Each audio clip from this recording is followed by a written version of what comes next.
Welcome, everybody. This is On the Barricades. Our episode today is hosted by me, Bojan Stanislavski, and Maria Chernat. Our special guest today is Yuri Smuter, a political commentator, YouTuber at 1+1. You can check out his show. We're going to put the link in the description of our episode today. And we're going to talk about 2021. And, the question is this going to be the year of war and censorship? But first of all, welcome, Maria. Welcome, Yuri. Thank you, Bojan. Thanks for having me on, Barricade. It's an honor to be back on. Thank you for coming on our show. So, guys, well, obviously, we gotta do a little follow up of what's been happening in the United States. Okay, in the let's say heart of the international capitalism, because and as I wrote in the description of our live show today, 2021 started with a bang, and one thing I'd like to avoid is just repeating the stuff that everybody's sort of regurgitating all the time, like it was terrible, it was awful what happened, this storming of Capitol, the breaching of Capitol, whatever. Like some people, like depending on how emotionally attracted you are by this theme, then you're going to be more or less hysterical about it. And everybody's been hyperventilating for what? It's been a week already, right? Since January 6th. So I don't want to get into this, how terrible this was and how deplorable this crowd was, that it were QAnon people and some right wing obviously nutcases like this Beeson guy, right, and stuff like that. But I want to ask what was it really? I mean, we gotta have a bit more of a comprehensive, competent answer, to people who are trying to look at things seriously. And for us in Eastern Europe, I think it's very important, and it's important to take things in America seriously, because anything that happens in America, it reflects literally within 24 hours here, okay, in our protectorates all around the region of Eastern Europe. So I want to ask you, Yuri, could you perhaps tell me, what is your take, okay, after 1 week of all kinds of opinions that we've heard, all kinds of comments, all kinds of interpretations of what happened?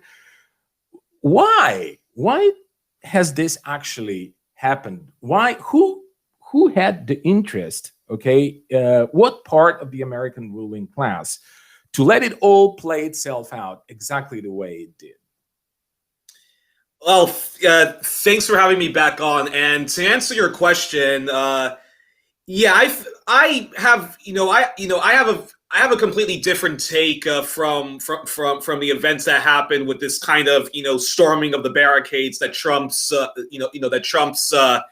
No barricades. There weren't any barricades. Sorry to interrupt, but there were no barricades. Normally, there would have been barricades had the Capitol Police done their job and set a perimeter. There were no barricades. They had to, sort of defend the wooden doors, the very entrance to the Capitol building. Exactly. Because I think a combination of sort of two things happened. I think the fact that Trump's supporters were because Trump's supporters, because it was so easy for them to actually storm the barricades, so to speak. There was really truly a lack of security. There was none of that militarized police banging people, cracking people's skulls, as there was when there was a nationwide, George Floyd solidarity protest, Black Lives Matter protests. That is saying a lot. And I think what January 6th showed is that not only America's very frail democracy, which is in need of several physicians right now, not only is it more or less completely broken, but I think this is also a sign that there is a humongous civil war going on right now between the two rival oligarchs and two factions of the deep state. One that wants Donald Trump's more reactionary policies, and the other one that wants, fascism with, with nice table manners, and that's the Democrats for you. And Okay, right there, please finish your thought. Why is it, and why is it that there were no security? Because I don't understand. I mean, one of the hypotheses is that really the Republicans wanted to get rid of Donald Trump and the very reactionary that support him.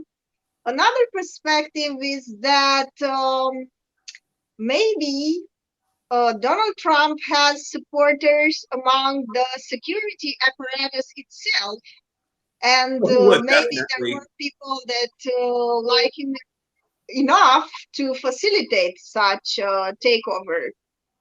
I think it's definitely that, because I think, you have to because people have to understand, and I know many pseudo-leftists have a very hard time accepting this, but the FBI and the deep state are not your friends.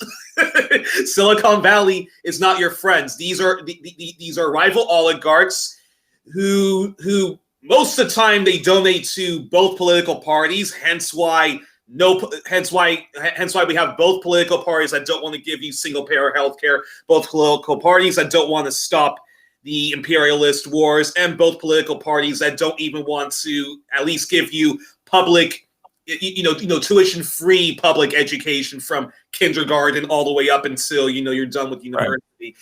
And Trump, some of the largest police unions who are very right-wing, very reactionary, the kind of Blue Lives Matter crowd, they love Donald Trump. They love Donald Trump. They love Donald Trump's closest ally, Rudy Giuliani, former mayor of New York. So I think what happened last week, of course, I don't have the evidence to back it up. I'm just I'm other people's take, people who have consistently been opposed to imperialism and all forms of the deep state, that maybe this is kind of like maybe this is a bit of a false flag. That indeed the elements of the deep states that don't like Donald Trump kind of allowed this to happen, since it's so painfully obvious that that factions of the deep state want Joe Biden to win, and they've been wanting Donald Trump out from day one, because they don't see him as a loyal servant. Right. Don't like his anti. Sure. That's pretty obvious. Like, pretty much anyone that is interested in how things have unfolded over the last couple of years in the United States. Obviously, there were some elements of what you refer to as the deep state that wanted Donald Trump taken down as soon as possible for reasons that we can only speculate about. But allowing this to happen. Allowing people, allowing his supporters to so easily storm the Capitol, well, that gives the incoming Biden administration, lots of things to do. They can now introduce Patriot Act 2.0. They can now give much more powers to Silicon Valley to censor first the Donald Trump supporters, the QAnon and so forth, and then later it's going to snowball into censoring anyone that has legitimate criticisms to make on the incoming Biden administration. Right. But I want to go back to one important, I think, point here that I was going to make, that apart from this whatever deep state, permanent state, the kind of intelligence bureaucracy, that there is also an obvious conflict within the American ruling class, within the capitalist class. They are obviously at each other's throats, and now it's not just because one of the wings of the American ruling class is just kind of hippie and more liberal, and the other one is more conservative. But it's also about Donald Trump and what he has done for the big business, for the real owners of America. And I think that when you look through some of the comments, and even of those people that don't like Donald Trump, or publicly at least state that they don't like Donald Trump, they will admit in public, that's all a matter of public record. You can just go through the various American media and you will see that there are people that are against Trump who said, well, yeah, we don't like the guy, but on the other hand, we had the entire, list of things to do for a president for us checked off, like tax cuts, the military spending increased to gargantuan levels, and so on and so forth. So I think that and Trump's NAFTA wasn't that much different from the previous NAFTA. That's true. That's true. Thanks. Yeah, you're right. That's also an important point. But one of the interpretations that was seems to be very convincing, incredible for me, was the one laid out by the American Canadian left-wing journalist Paul Jay. Yeah, yeah. And let me just quote one paragraph from his immediate comment after the events of January 6th. He wrote the following: "The disarray in the American political system, whose name is Trump, is coming to an end. He was Wall Street's cash cow, and now it's time to dispose of him as he descends into full-on madness. The billionaires, the financial elites, and their political minions fed Trump's starving giant ego for 4 years, got what they wanted in tax cuts and regulation, and now it's time to move on." And this is the crucial question for me: is why did they have to move on in such a way? Because they had to really make sure that Trump is never again in the way. Okay, and I just don't quite believe that it's only because of his giant ego. Okay, like he's a narcissistic megalomaniac and stuff. I don't want to go into the psychology, like anyone can see what he is. But there must have been something else. Okay, there must have been something more that somehow is associated with Trump, and that they hate so much that they want to, make sure that this guy has no way back into politics. And I'm just wondering, is this perhaps the kind of populism? It's a populism that I don't like, okay, because it's full of lies. It's all a pack of lies, really. Everything that Donald Trump's been doing or saying, in fact, was a pack of lies. I mean, there were analysis that he lied on average 6 times a day, and I kind of believe that. But I just want to say that he, despite the fact that I really hate Donald Trump and his politics and his convictions and his philosophy, if there is any, apart from himself, then but perhaps the kind of mobilization, okay, the social mobilization around his absolutely reactionary and horrible ideas, perhaps that was something that was endangering part of the establishment, and they were perhaps afraid of that, and they had to take this giant dump on him just in order for him not to create any kind of alternative political sentiment, because you don't know what would have happened if they actually would have let it play itself out the normal way. Maybe he would just go on with this, the elections were rigged, the elections are stolen. Let's now build, I don't know, another TV station. I think he was mentioning something like he would build a TV station, and he would take, this entire group of millions of people in America with him somewhere. And it could have been Parler that is now banned, or it could have been his TV station, Trump is the best, or whatever, MAGA and stuff like that. So I just want to ask you to comment on the question of, was there a fear of populism? It was a terrible one, okay, the one that Trump represented and led, and let's be clear about this, but nonetheless, it was populism. It was a kind of flirting with the people that perhaps the American capitalist class cannot accommodate. Yeah, I think what happened January 6th, I think was 2021's first shock doctrine, so to speak. I think it was kind of there. I think the faction of the of the elites of the deep state that hates Donald Trump and have been selling nonstop Trump derangement syndrome to to everyone and anyone who doesn't like Donald Trump. I think this was kind of their sort of Pearl Harbor 9/11 shock doctrine moment, where they needed something like this to happen. They probably got wind something like this was going to happen because Trump supporters felt that they were rigged, and we can get into whether.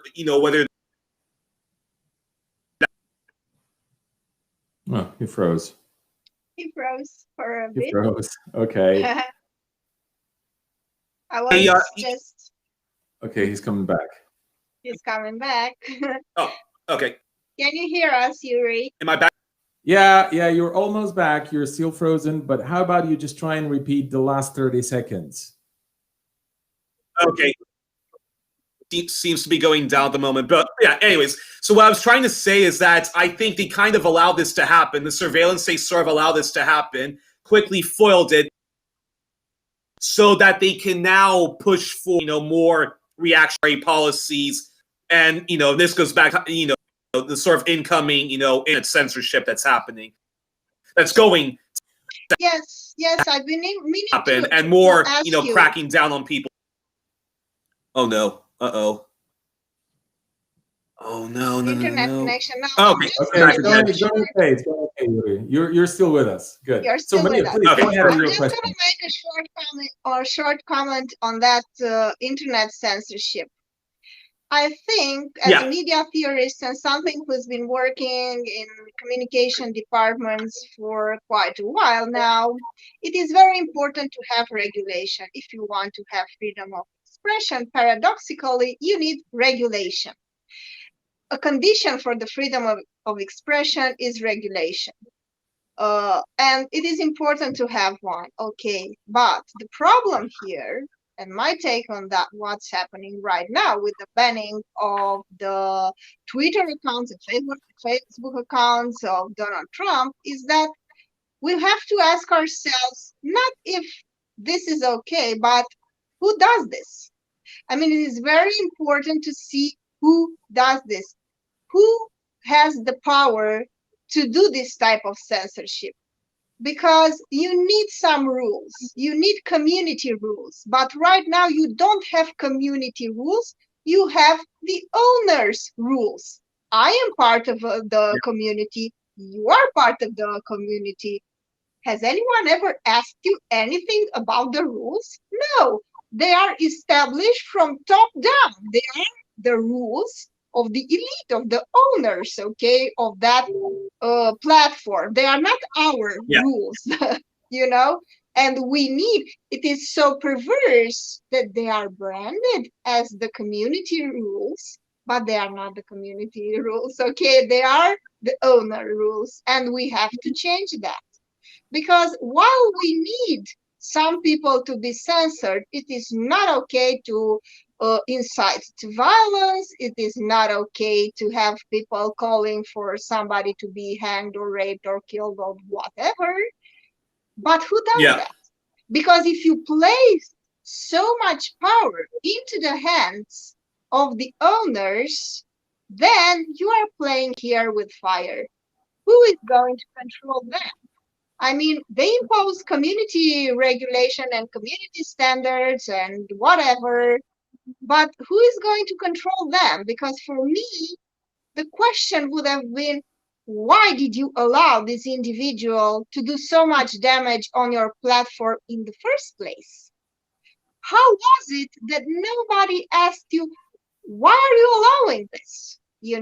Because you facilitated this much polarization, hatred, and when it suited you and when you profited from it, it was fine. Now all of a sudden it is not. So what's your take on that? Because I listened to one of your shows and I know you've got a lot to say about this. Yeah, I mean, as much as I find Donald Trump, completely, repugnant, he lies all the time. So therefore, Twitter should kick him out. For God's sakes, he's a sitting U.S. president who's on his way out. And which president doesn't lie? Which head of state doesn't lie 24/7 on a regular basis? And if you're going to kick out Donald Trump for his endless lies, okay, why not Boris Johnson? Why not Justin Trudeau? Why not Jacinda Ardern, the sitting prime minister of New Zealand? Scott Morrison, who's damaging the world's environment with his endless, coal extraction.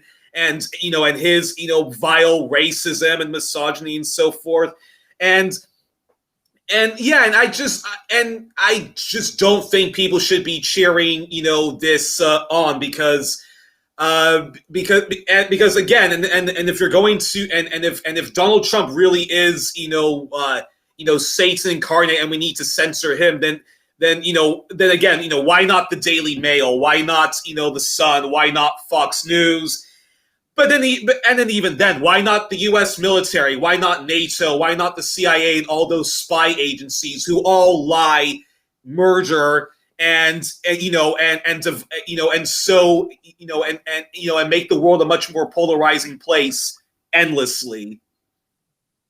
Yeah. Okay. Well, that's well, I totally agree with the point that you're making. And the bottom line would be hypocrisy, right? Because there's there's a multitude of people, including and let's be honest here, because when it comes to conspiracy theories, and that became very kind of modern theme to exploit recently. Okay, that for example, these people that stormed breached the Capitol, right? They were bunch of conspiracy theorists. We hear, well, okay, yeah, I think that's possible, okay, that they were a bunch of conspiracy theories. But then, the problem is that those people who hysterically oppose them are also a bunch of conspiracy theories. Look at Russiagate, for example, which was one big, conspiracy theory. And no one who has, pushed this sort of conspiracy theory forward for the last, I don't know, couple of years, okay, 3, 4, 5 years. No one has lost their Facebook account or whatever, Twitter account. Here in Romania, we have people that earn a living by doing this type of warmongering and smearing of Russia and saying you are a Russian agent, you should be kicked out of the university, you should never be allowed to express yourself publicly, because they've been doing that. If you take, we have like 4 or 5 people, I told you about them on numerous occasions, that literally every week write an article about how bad Russia is. I mean, come on, of course it is, but to make a living and write weekly about it, there's something very suspicious here and controversial. But because in the end of the day, the biggest peddlers of fake news are CNN, BBC, ABC Australia, TVNZ, New Zealand, France 24, Al Jazeera. Like, the biggest peddlers of fake news are the so-called respectable media establishments, media who not only gave us the anti-Russia conspiracy theories, which was the biggest fake news of 2020 and all throughout the 4 years of Trump's presidency, but the Iraq War, the Libya War, the war for oil in Venezuela, the war on the Haiti. Like, they are the biggest peddlers of fake news, and you want them to be the arbiters of real news when they've completely discredited themselves, decades after decades. And the fact, giving more power, which is what the incoming Biden administration wants to do, giving more power to the surveillance state, to Silicon Valley, to the FBI, and to the CIA, that's only going to destroy the left. Exactly. That's a very important point, that in the final aftermath, the left is going to be the victim, because we are the only actual real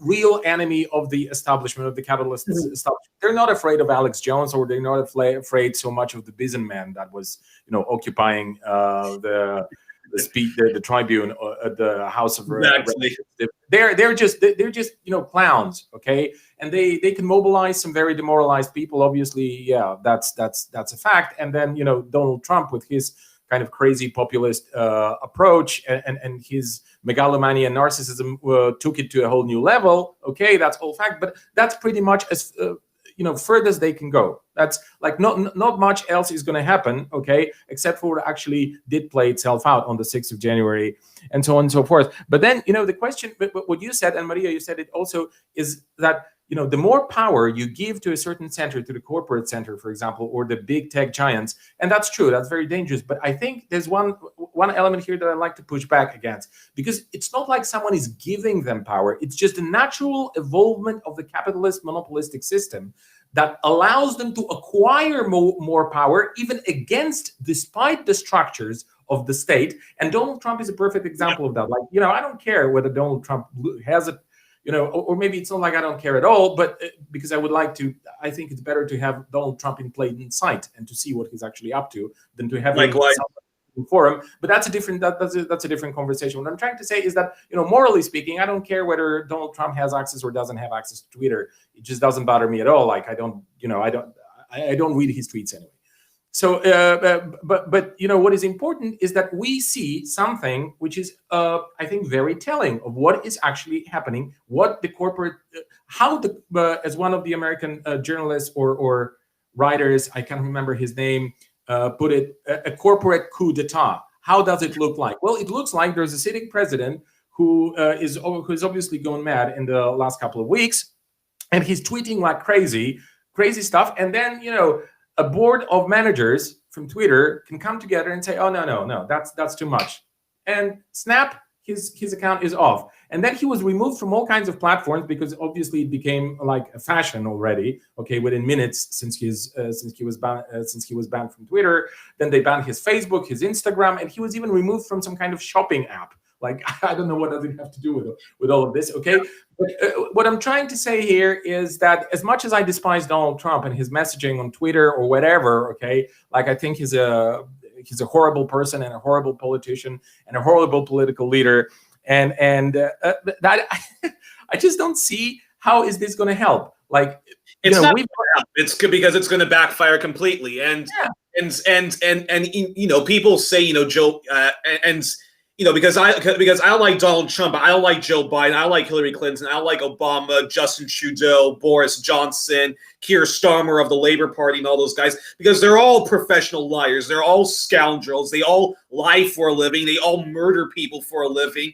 They all prop up an unjust system of capitalism in which there's a tiny amount of winners and there's a hell of a lot of losers, and they're all pushing through policies which are going to see the end of existence as we know it. When you talk about climate change and stuff like that, Donald Trump and another right-wing figures like the Koch brothers and Rupert Murdoch, they're put there to be the sort of bad apples, and that all you need is to read the Guardian and have Labor and the Democrats in power because they're capitalism with a human face, but it's all rotten to the core.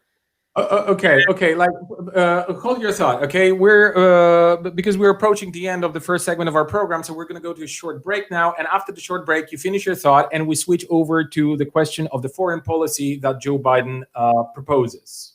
Perfect.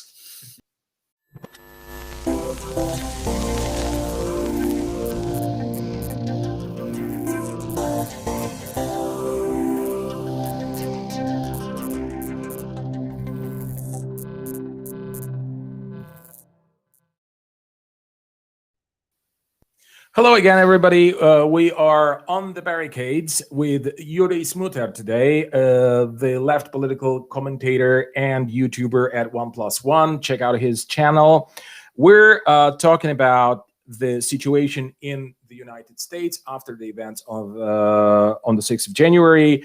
And I'd like to dedicate the second part of our program to the question of foreign policy, because this is something extremely important from our point of view, our Eastern European, if you like, point of view. And it's also a topic that's been widely disregarded by the left, okay, in America and in Europe, and in particular in Eastern Europe. So, but before we go to that, please, Yuri, finish the point you were making before we went to a hard break. Oh, just that just that all of these misguided people and people who are being foolish on purpose, when they're cheering on the censorship of Donald Trump, again, a sitting U.S. president who's on his way out anyways, it's only going to backfire against the left in the end. You do not empower an institution like the FBI, which a couple of months ago, nationwide protests, global protests, were people, demanding defunding the police and a complete radical reinterpretation of what the police should do. You're not going to get to you're not going to get to that to that social justice movement by empowering the deep state, the FBI, to basically arrest anyone with with a MAGA hat on. And that's only going to, demolish. Yeah, you're right. You're totally right. And I think we're in total agreement here. I just want to add one just very little point that I kind of I'm stunned at the naivety of the people who cheer on that, because I don't understand where do they get the kind of feeling that they'll never be on the censored side. They'll never be on the censored side. I don't understand. Like, they think they're only going to be, they're always going to be tolerated.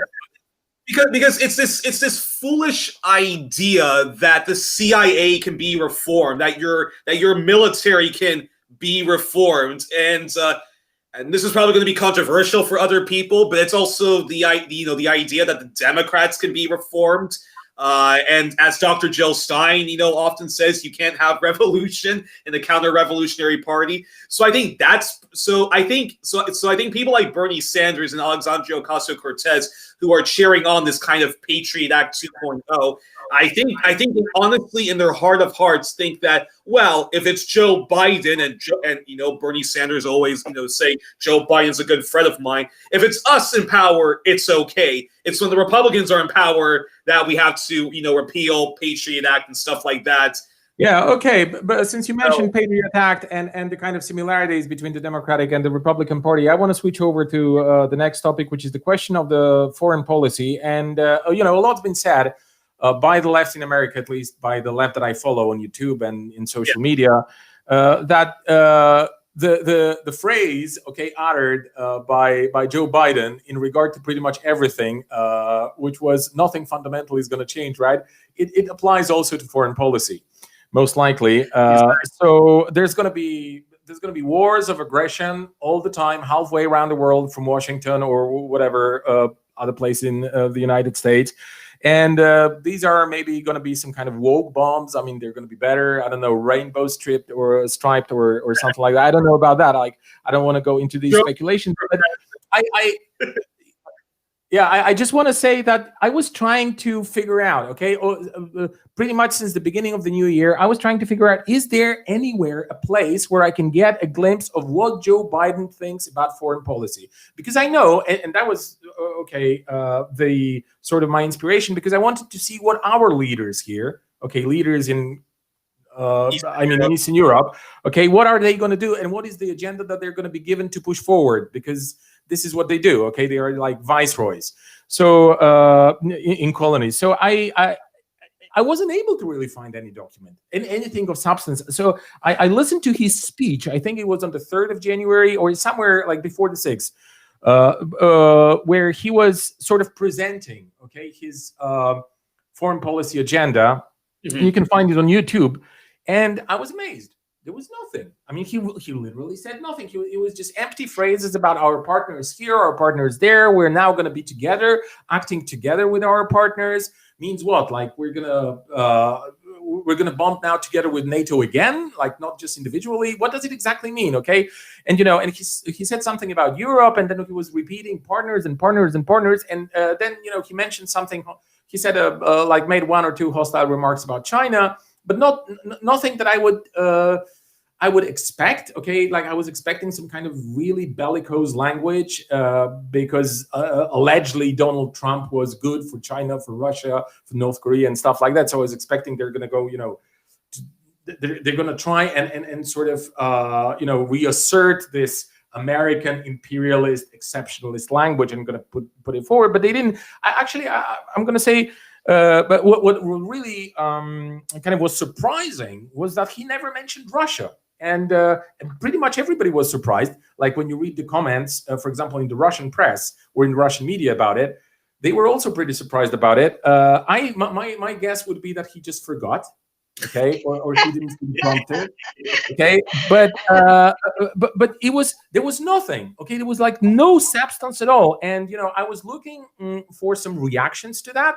And then, for example, Maria told me, and you can perhaps elaborate a little bit on that, because the Romanian politicians, I don't remember who was that exactly. The prime minister, the president said nothing changes everything. He said that he was not worried, but we are going to continue to honor our agreements and buy weapons. So they're going to buy weapons, and the Polish are still in denial. They still think that Donald Trump, actually won, and they were hoping until the last moment that he's actually going to stay in power somehow. And now they don't know what to do. But if the Russians, for example. And here are, the adults in the room, like especially when it comes to foreign policy, you want to hear some adults, And what they said is, and I can't remember what it was. I don't have, unfortunately, the quote in front of me now, whether it was Lavrov or Rybakov, but someone important, from their foreign ministry. when he was approached by journalists and asked, like, what do you think about, Joe Biden's foreign policy speech? He just said, look, if you want to talk, Americans, if you want to talk, the address. Otherwise, we just don't care. And I think this is just exactly like, America is like self-isolating itself, self-humiliating itself, kind of, driving itself off the kind of spectrum of any kind of sanity. All right. And please go ahead and comment on that, Yuri, if you could. I think, I'm not surprised that Joe Biden, didn't say anything about foreign policy, and that whatever he said, it was just nothing but empty air. The guy historically has always been a windbag his entire life. I think if people really want to know what Joe Biden's, foreign policy is going to be like, it's simple. It's just going to be a continuation of Obama and Clinton, and then you can historically say he's just going to be another American president who's just going to prop up, the American empire. And there's going to be, and I think under Joe Biden, I'm the one part of the world I'm most worried about is, the country of Syria. I think he really, really wants to finish the bloody job in Syria and overthrow Assad and make it into another basket case, which, oil mining companies and whatnot can completely loot. I think the pivot to Asia, the kind of anti-China hysteria that we were subjected to throughout the entire Trump administration, that really started under Obama with his pivot to Asia. So I think we're going to see more of this new Cold War. Hong Kong's not going to be an independent country, but I think you're going to see lots of efforts to destabilize China and try to provoke China so that they can, build up their military, and then countries like Venezuela and then other left-leaning countries, or countries that just don't want to rock the boat of the the Anglo-American empire and the kind of pan-European project of NATO and the European Union. I think they can expect. I think in other words, long story short, the anti-war movement and the anti-imperialist movement cannot rest, and they need to be very much active, and because there's going to be because more terrible shit's going to go down. But I think it's a very important point that you're making, Yuri, is like about the movements that need to be strengthened and that need to be, they need to stay sharp, especially the leaders of that, because, as we said in the beginning of our program, Joe Biden most likely is going to be managed, okay? And to a large extent, he's going to be managed by Kamala Harris. And I want to go to Maria now, because Kamala Harris, is presented by many, woke activists and these priests of the woke church as a major success, all right, as like a great moment of enlightening and I don't know what, like a fantastic moment for American politics because of the fact that she's a woman, she's a woman of color, she's apparently at least some say that she's a feminist. And I just want to please comment on that. Like I want you to sort of pseudo-feminist. Yeah, okay, but that's what I heard. That's what you hear. Okay, also by people who are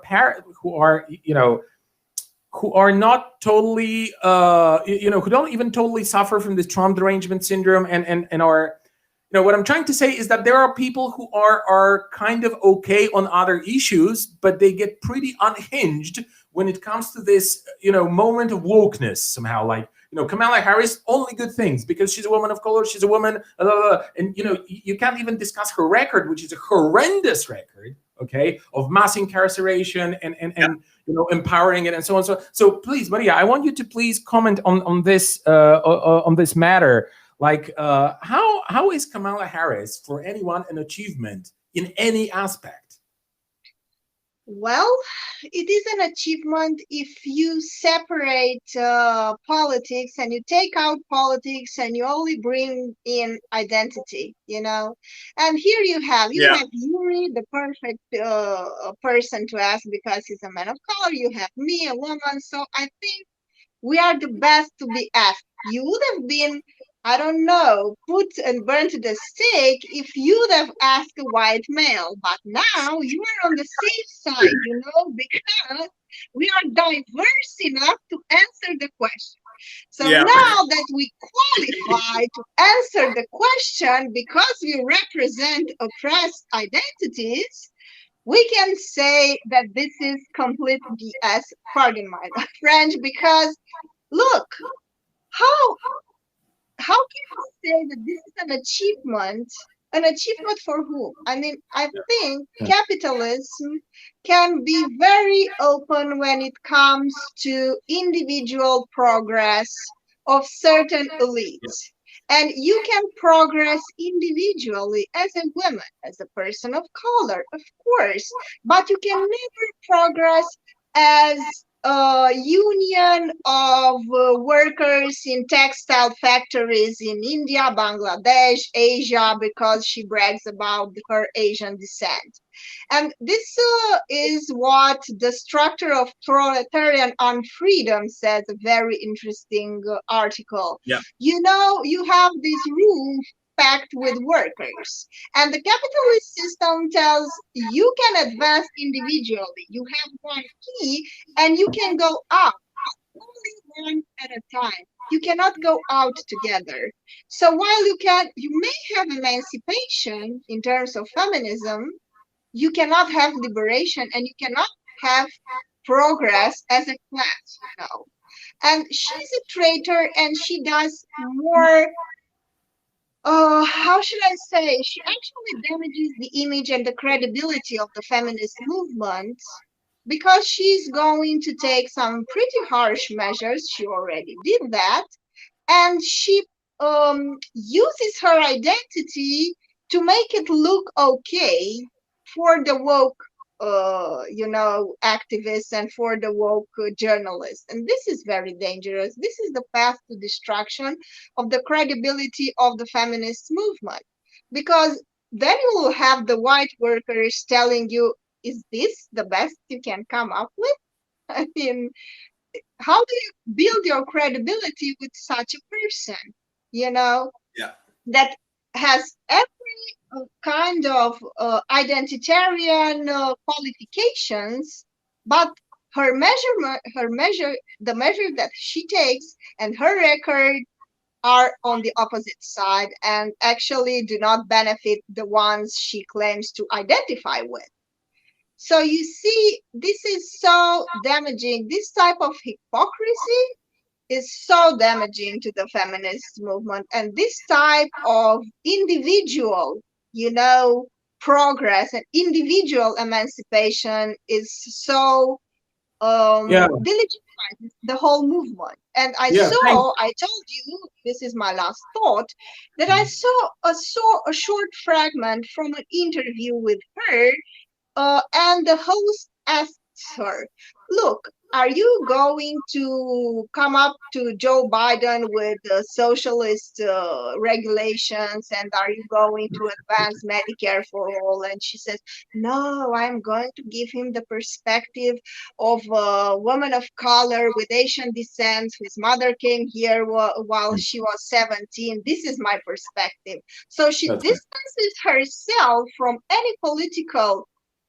coherent movement, and she advances this psychotic idea of identity that is pushed forward, and it's very dangerous, if I may say. So I don't know if you agree. Maybe he feels Yuri, please, before we hear your reaction, I just want to interject something here, because I want you to react to that too, alongside what Maria said, because I think that this is the liberal lie that we're constantly sold, okay, and that it still is very appealing to many people, is that this individual success, okay, and you have the right to that success. You're entitled to that success, and you have the right to be rich, but somehow not many people follow or somehow kind of use this right. Same as you have the right to in general, you have the right to do whatever you like, but you don't have the right to have any resources to actually, affirm yourself, emancipate yourself, and so on and so forth. So this is why I'm saying these movements, okay, they got to stay sharp and they got to be really, I think, on high alert, because what's going on is really dangerous in a way. The kind of melting down of everything, boiling it down to this identitarian issues, identitarian stuff. It's like, the anti-war movement. Are they going to protest against, for example, the kind of reinforcement of the war on Syria? Because I'm afraid not. Because there are suddenly now the left, particularly in America, part of the left at least, became the cheerleaders for American imperialism, as long as it's led by people like Joe Biden or Kamala Harris or other people.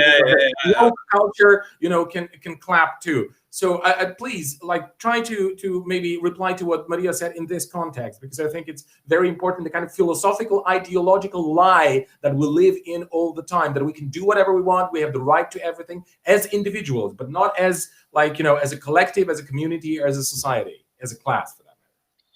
Exactly. Yeah. I mean, the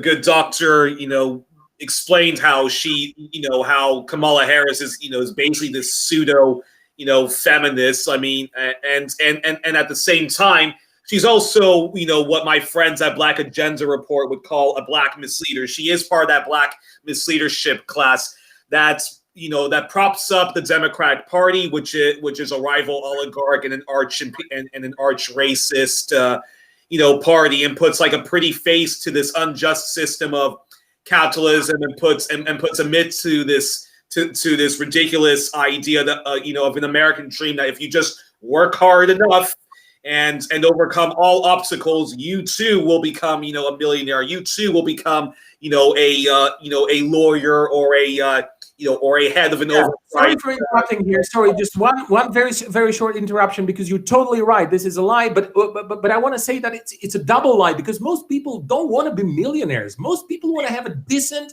life, and we don't have the right to decent life, while we have the right to become millionaires eventually. Exactly.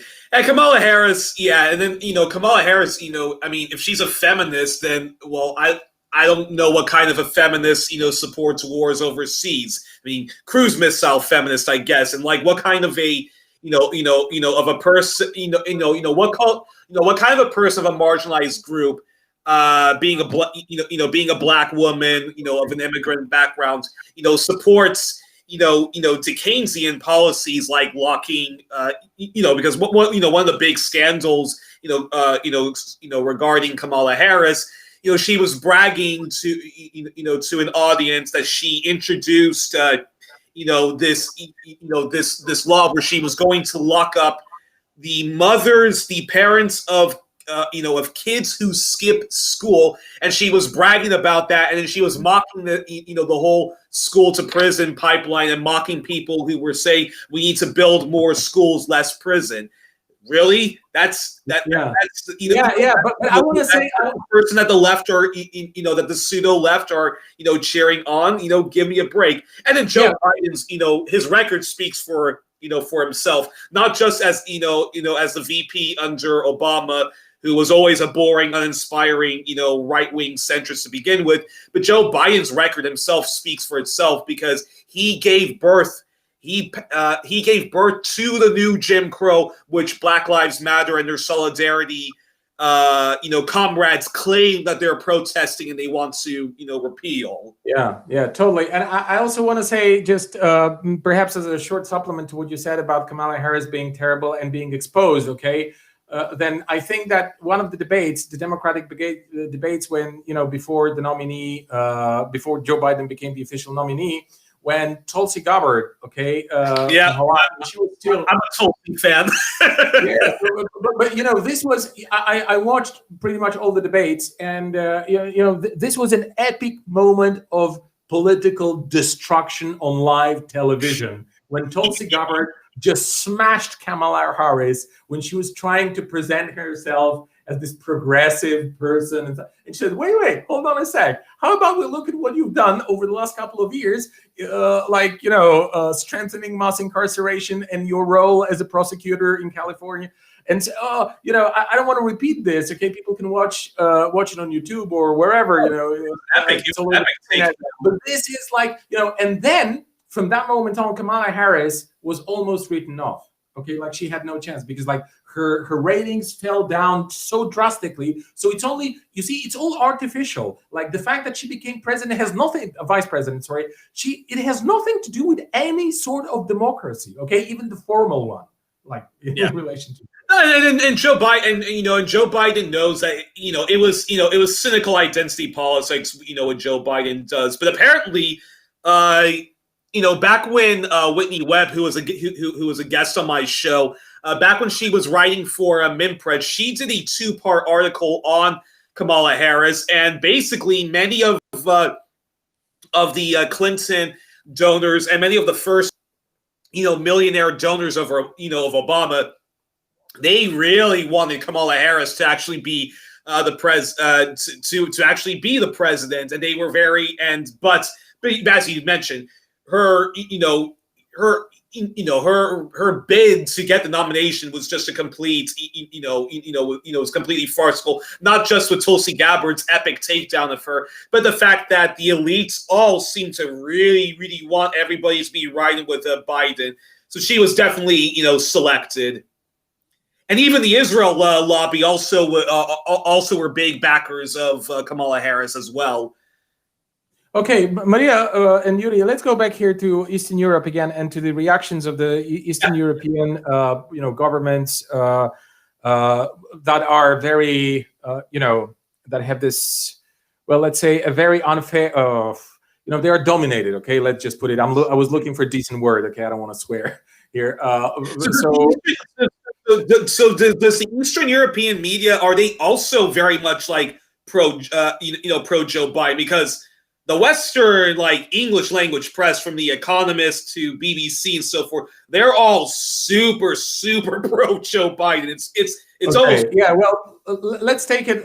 We can discuss that too. Definitely, I think it's an interesting topic because in Eastern Europe, it's not as obviously it's not the same way. I mean, there is a lot of disagreements. But Maria, could you please first tell us a little more about the reaction of the Romanian government, or was it the Romanian president or whoever, like the important bureaucrat there, that uttered this sentence that we're still going to keep buying weapons and everything's going to be okay? But then, was there any reaction to the reaction? I mean, was anyone in Romania appalled, for example, by this? Because this is such an appalling, hair-raising statement. Okay. Well, in Romania, we have the mainstream politicians, the mainstream media, mainstream intellectuals, okay? The mainstream politicians are so obedient that it is disgusting, Some WikiLeaks documents showed that just prior to the elections, they go to the US Embassy and say how many weapons they are going to buy. And usually the one that wants the elections just promised the American embassy that they are going to buy more. And not just that, Romanian politicians and mainstream media and public intellectuals have a way of licking the boots of the US government that is simply disgusting, even if there are parts that we both very much like about US. Okay, I've been there. There are parts that I like. And even for a person that likes some parts of the US and many parts of the US, okay, so it's a great nation. It has the advantages. Maybe people who watch us think that we are this very cynical, critical people that only look at the negative sides. But only when there are things that you like, when you see this disgusting, obedience, it is hair-raising, and very hard to tolerate. Now, the first level. The second level are the public intellectuals. Now, the public intellectuals are coming from both two directions. There are the ones who support NATO. And I told you, they write once a week or twice a week an article about how bad Russia it is and how much weapons do we need to buy and how much do we need to invest in our security apparatus in order to face Russia. Yeah. There are the other ones that just praise US as this land of freedom and where every dreams come true, and this idealistic perspective of the US that the Democrats probably are trying to sell, and that say, look, now the nightmare is over. The good old USA is back, and we have to cheer because the nightmare is over, and the democracy is here, and freedom, and all the good things that we know about US. But now you might have thought that maybe you would have some sort of opposition to this type of obedience, because as I told you, even there are parts that you absolutely like about USA. This type of obedience is horrible. Now, the Alliance for the Union of Romanians was actually bragging about being there with the ones that stormed the Capitol and supported Trump and waved the Romanian flag with the ones that got into the Capitol building, and they were bragging online how they were there for the American patriots, storming the Capitol. So nice to know the Trump supporters have some solidarity movements in Romania. Yes, of course. And they were bragging how these true patriots went to the Capitol, and the true patriots of Romania went there hand in hand with those people to defend freedom and USA. And actually, a Romanian was arrested by the FBI because he was planning a second attack on the Capitol. And of course, those people from are praising this type of behavior, like, we are the ones supporting the people that stormed the Capitol. I don't know if you knew that, but just on the side. And these people have won like 10% of the seats in the Romanian parliament. So they are a minority, but a vivid minority. And the left, what's left is the left. And the left hasn't grown a spine, to say, look, we are not pro-Trump, but we are not pro-Biden either. We are not going to be held hostage to this false dilemma that if you criticize the US and Joe Biden, then you are Putin's friend, because there are other alternatives. This is the perfect logical fallacy that you studied in the 9th grade here in Romania that is called the false dilemma, okay? Yeah. And we are not going to be held hostage to this type of nonsense. We have our own ideas, and we don't like neither of them. It doesn't mean that if we criticize the US that we are the friends of Putin and his authoritarian rule, But unfortunately, even the left is falling prey to this idea. Oh, don't criticize the US so badly because they are going to smear you as a Russian agent. Please keep your voice down. Don't criticize them so badly because you are going to put us in a bad light. And now they are going to say that the left is being filled up with Russian agents, So they are playing, they are obedient, and they are self-colonized, if I may say so. And they accept this false dilemma. They don't want to step out of it. Yeah, and the critical voices, very, very few people are criticizing and not accepting this type of lunacy that it has to be A or B. The only two options, That's a terrible, like kind of like foreshadowing, like foreboding of like things to come. Because I think under Joe Biden, people are just going to go to sleep. There's not going to be like a major left movement to push back against his policies in the U.S. or to push back against his reactionary capitalist policies, which he's going to continue abroad.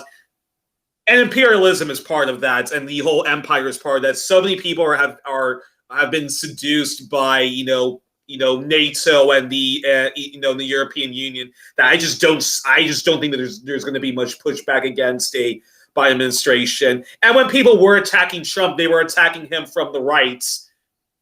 Yeah, including some Democrats, okay? Including some Democrats attacking him from the right.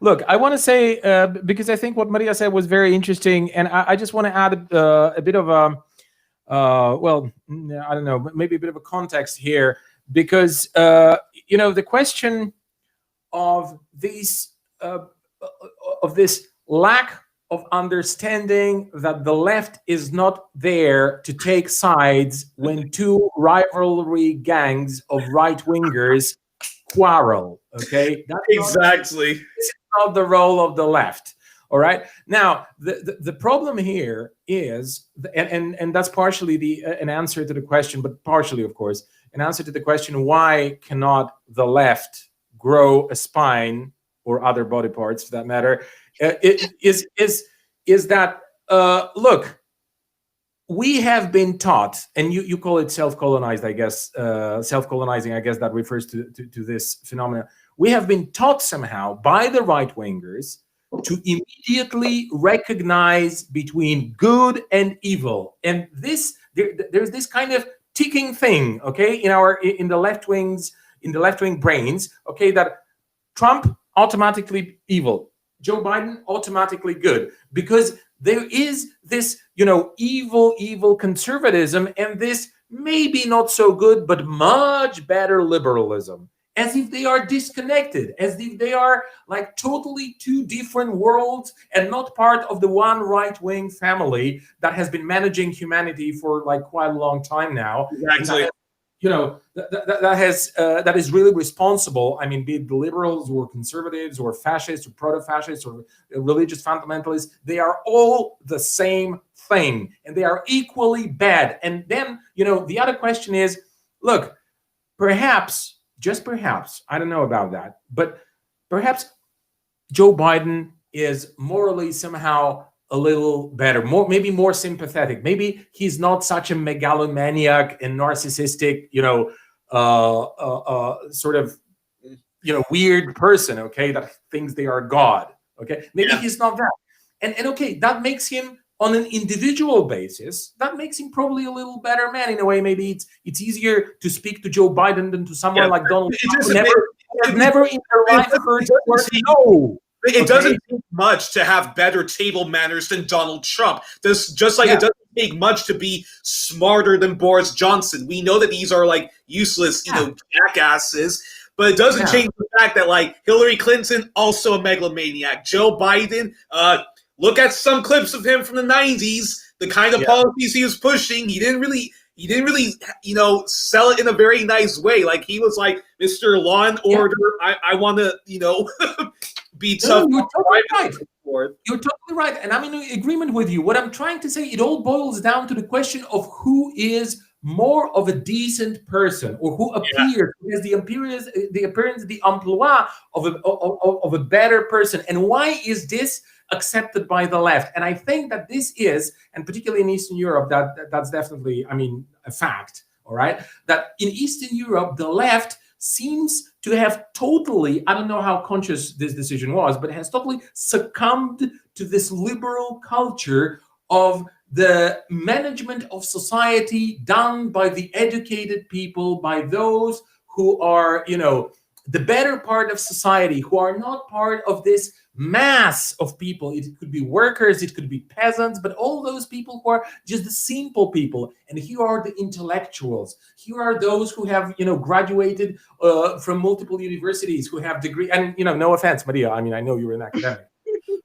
I'm just saying that it's like they and the left in Eastern Europe, they kind of self-colonizing themselves with this idea. They perceive themselves, okay, as exceptional people, and they want to hang out with other exceptional people. And Joe Biden is now, by the general, global establishment, is perceived or is somehow at least, presented as, this exceptional person, especially in relation to this Donald Trump, who's like so crazy, like his supporters and QAnons and blah blah blah. So this is I think part of the problem, the capitulation of the left, okay, because he wasn't able to capitulate to the super conservatives, because that would be too contradictory somehow. So they decided they're going to capitulate to the liberals, and they're going to defend their cause, and they're just going to take some identity politics and other stupidities, and they're going to be very radical about it. And this is going to be how they're going to be different from the regular liberals, who are just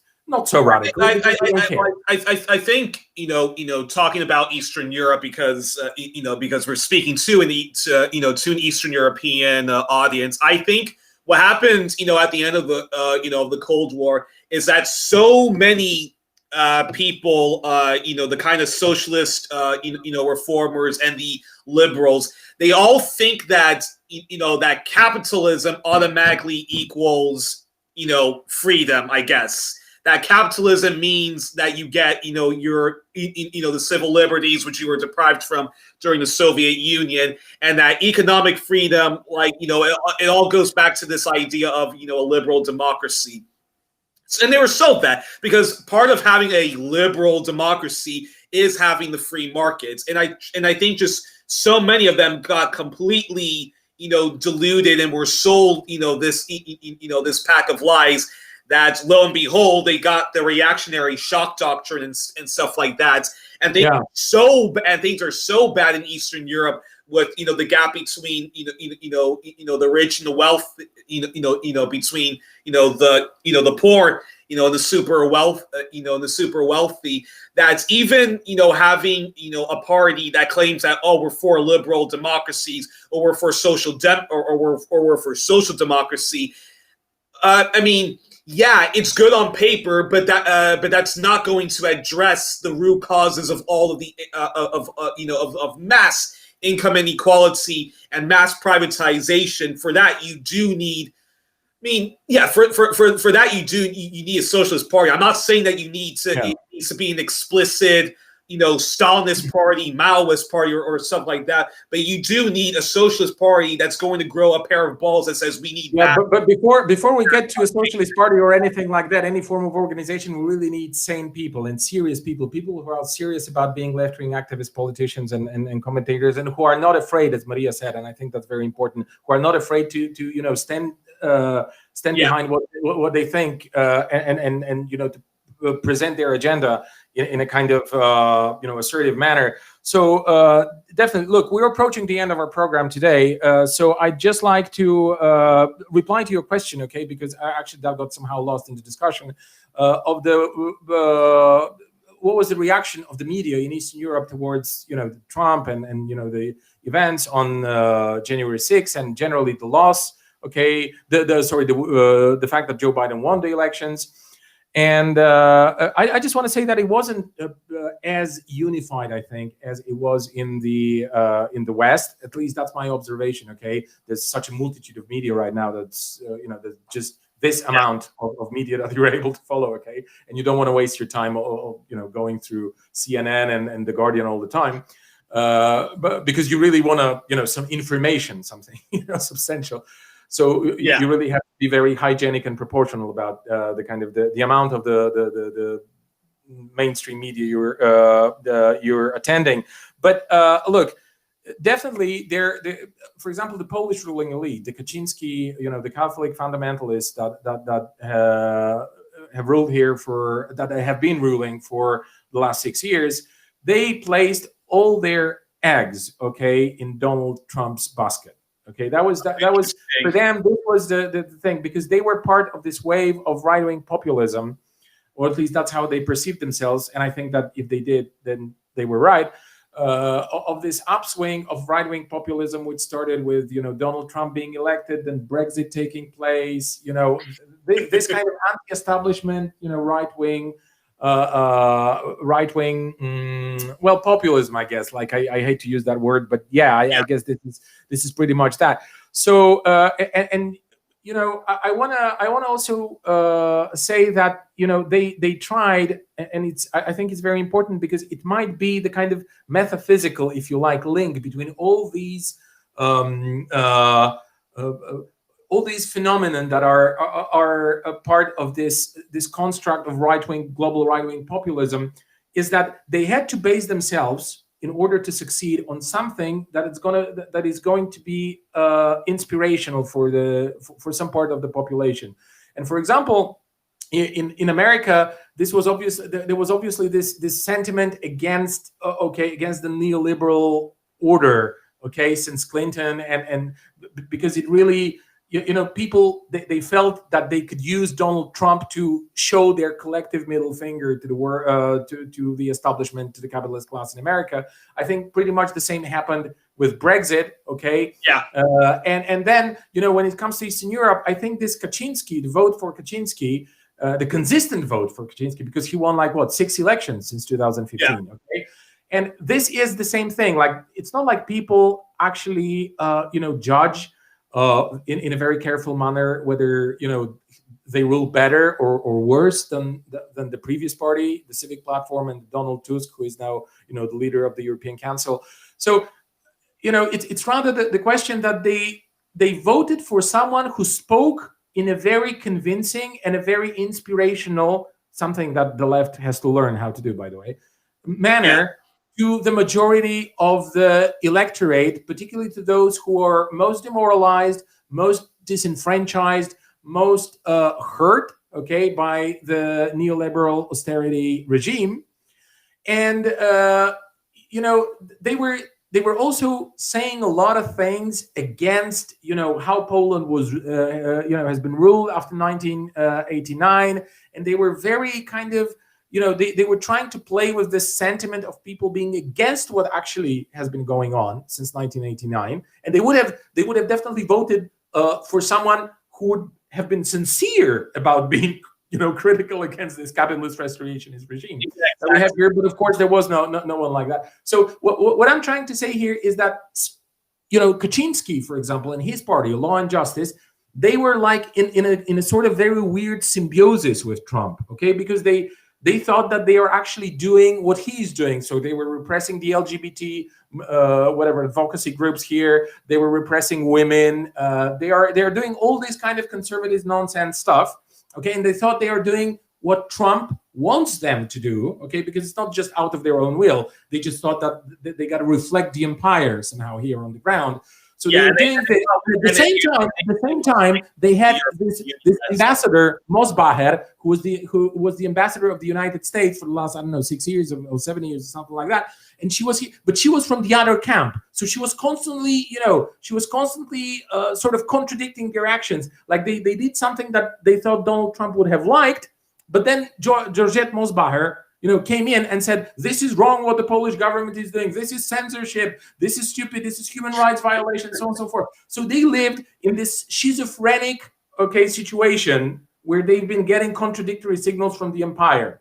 So now they're in a total mess. And I think there's no future for them. Once Donald Trump is gone, then they have no point of reference globally. And they're just going to be criticized until they die out. Criticized by the European Union, criticized probably by Joe Biden. And maybe there's very little hope for the populist right-wing governments. And of course, it's not that I hope for them. It's just there's very little hope globally, geopolitically speaking, for the governments in Eastern Europe. If Joe Biden continues or reinforces the idea of the trimarium or the intermarium, whatever you call it in America, which was this sanitary cordon of American protectorates from Latvia, Lithuania, through Poland, down to Bulgaria. Yeah.